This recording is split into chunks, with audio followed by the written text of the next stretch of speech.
Okay, y'all, so let me show you how I transport fish if I'm going to keep them for live bait. I usually try to catch them either the morning of the trip, and I'll fish them that evening, or the night before. Some species are pretty hardy, like bluegill. Others, like crappie, they don't seem to last very long, more than 12 hours, at least with how I've kept them. But that's what I have. I've got the biggest rolling cooler I could get from Academy Sports. It's a Magellan Pro. I'll get some details on it below in the description. But the reason I like this, one, it's really sturdy. It's got a nice big handle here.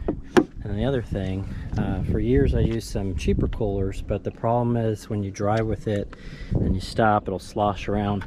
These have a nice rubber gasket, and it minimizes leakage, which is really important if you're gonna drive anywhere. So basically I've just drilled 2 holes in the top that are wide enough for the aerator hoses. I've got 2 aerator hoses, and then I have it, and I hook it up to a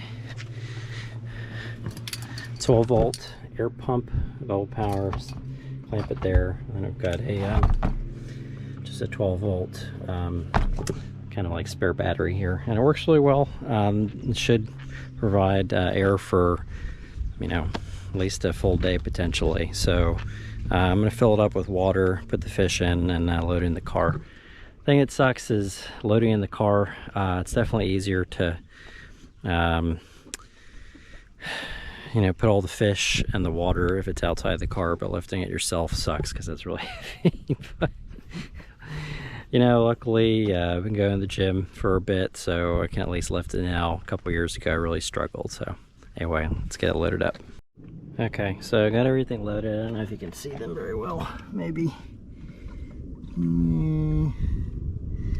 Anyway, everything seemed to survive this morning. And then the last thing I do before I load it into the car, this G juice is pretty good. And for a cooler that size, you just need a 1/4 ounce. Basically helps the fish last a bit longer. I think it helps with their slime coat and cuts down on some of the ammonia that builds up, because, you know, they're basically pooping and peeing in their water source there. But pour that in, turns everything a little bit blue. But yeah, it works pretty well. So close everything up, lug it back into the car, and get it turned on. All right, got it in the car. That really sucked.